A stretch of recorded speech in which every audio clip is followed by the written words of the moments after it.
Hello and welcome to the New Indian Express. Today we have a special guest with us an actor, a motivational speaker, a teacher. He's also a Padma Shri and Padma Bhushan awardee. Finally, the author of Your Best Day is Today. Mr. Anupam Kher, delighted to have you on the platform. Nice to meet you. Nice to meet you, my friend. In fact, I would like to start with this one word called busy. You had always remarked in several occasions that your grandfather used to say, a busy man has time for everything. Yes. And this book, Your Best Day is Today. Is this busy man has time for everything? That quote, did it urge you to write this book, sir? So no, I was very free when I wrote this book because we were all stuck in pandemic, lockdown, and it was to get over my fear of what the pandemic was all about. Because when I came back from New York after the shoot of New Amsterdam, I was shooting it there.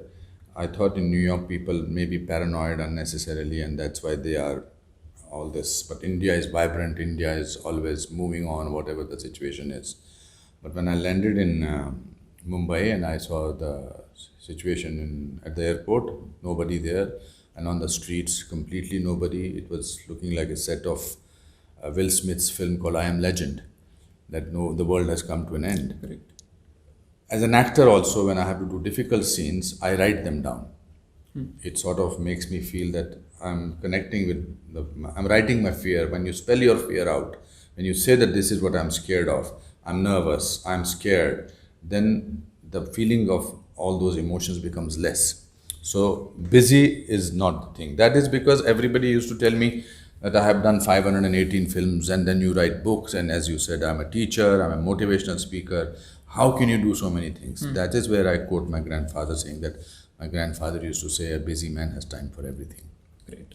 In fact, in the book, you've also mentioned that I have not taken a holiday for 36 years. Yes. So that in fact reflects on your consistency of work and non-stop work and all your in your industry.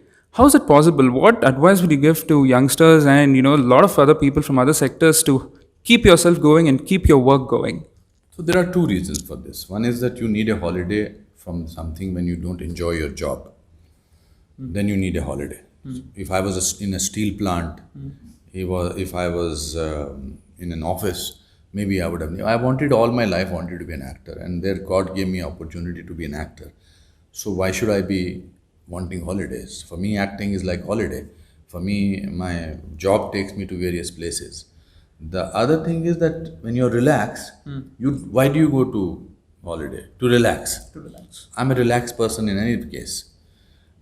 This whole concept of going on a beach and sort of relaxing, spending money, people who do that, I don't, means I'm not taking that away from them, but I have seen people going with this concept of relaxing, but not relaxed at all. Relaxation comes from within. You have to first say that I'm a relaxed person. Then even if you're in a crowded place, you will be not needing a holiday. But people who want holiday, it is their concept. I have not taken a holiday. It was my first long 8-9 months. In that also 8-9 months, I wrote a book and did 2 films. Oh, that's great. So Great. yeah. So, in fact, your titles of the book, the first one was The Best Thing About You Is You. Yes. And then the latest book, The Best Day is Today. See, Between my autobiography also was called Lessons Life Taught Me yes. Unknowingly. So, these titles are very simple in nature. And it also indicates that life is simple and the solution is within you. Yes. So, what is it that drives you to such topics, sir? Because at a very early stage, I discovered that simplicity is the most amazing thing that can achieve. Even as an actor, the most difficult thing is to not do anything. Okay. Even in yoga, the most difficult thing is to not do thing which is called shavasana. So I came from a poor family. My father was a clerk in the forest department. We were 14 people in this bigger room, and I asked my grandfather one day that we are very poor. Why are we happy?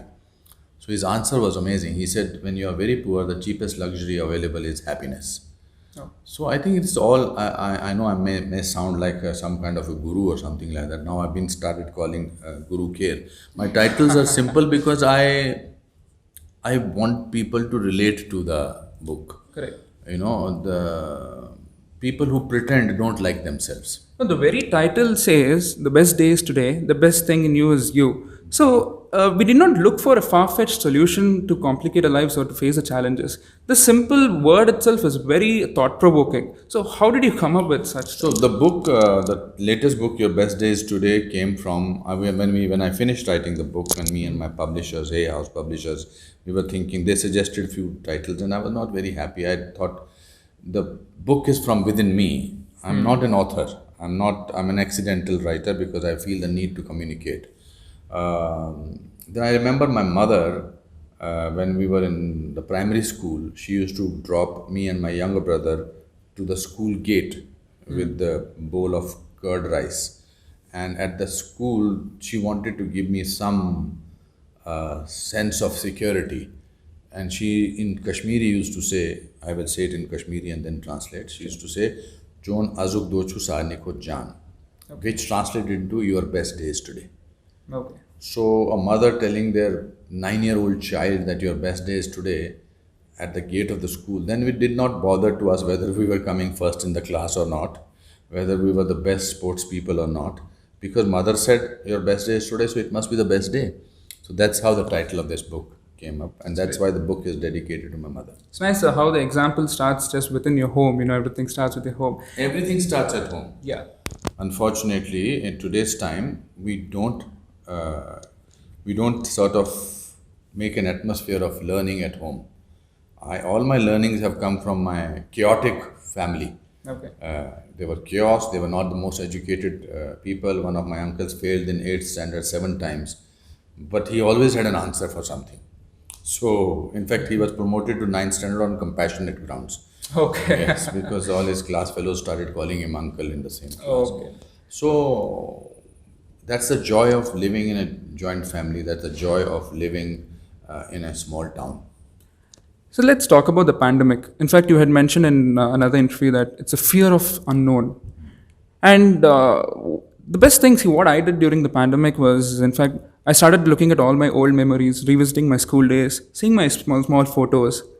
Then there was no vehicles around. We saw the birds, and then later I started enjoying the aeroplane.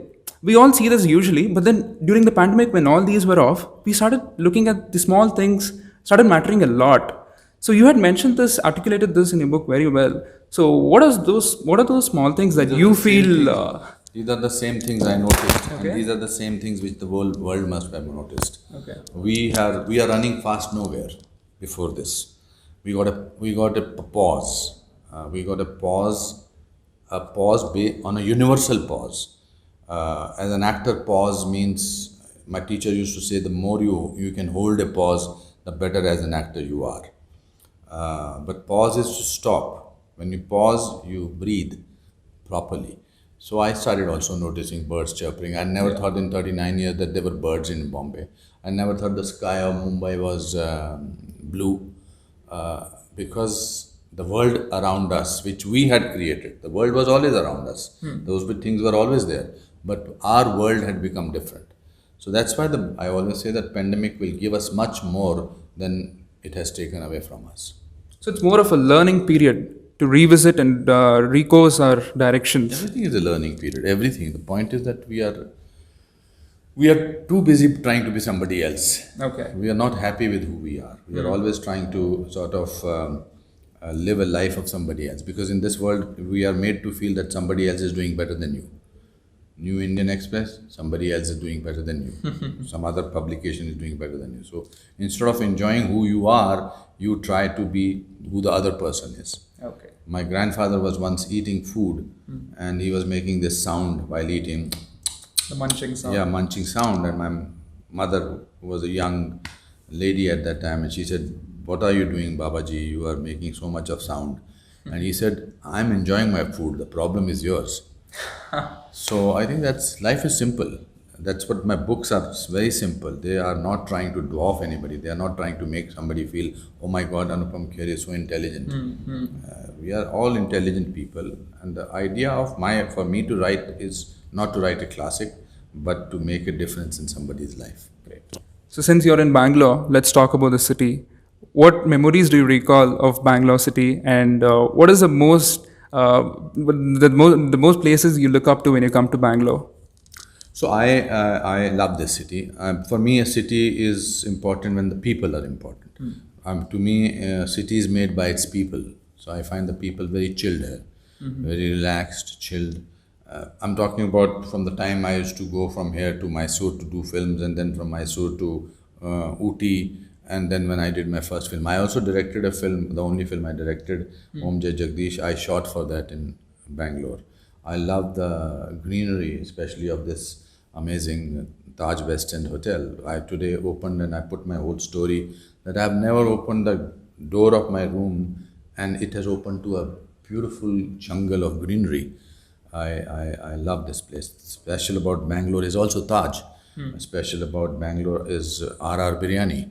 Donne biryani, the idli vada. Idli vada, the South Indian coffee, etc., etc. How do you like the South Indian cuisine, sir? Oh, I love it. I love cuisine basically. South Indian is my favorite cuisine. I love Your favorite South Indian dish, sir? plenty. I have a lot of friends here. I have a lot of friends in other parts of South India. I love dosa, and my friend Priyadarshan introduced me to dosa and fried egg. Oh, I nice. never thought that that's going to be so wonderful. It is the most amazing lethal combination in food. Then so many. I think there are so many memories. It's fashionable now to say that the traffic is chaotic and messed up, but then that is for the whole world. That is for the whole city. I find what is good rather than what is not good. That's the way I'm an eternal optimist. Okay. So it's beautiful. That's great. So before we wrap up, I just want a quote from you to the audience. Which quote, or any favorite quote of yours which you would like to tell the audience? In my previous question, I answered, I'm an eternal optimist. So the ultimate definition of optimism is nothing is all wrong. Even a clock that has stopped running is correct twice a day. Okay. So even a clock which has stopped at 12:40, the 12:40 will happen twice. So be optimistic, be happy, and enjoy life. Thank you, sir. Thank you for your time. Of course. For more news updates, please log on to the New Indian Express. This is Sanat Prasad with video journalist Meghna Shastri for New Indian Express.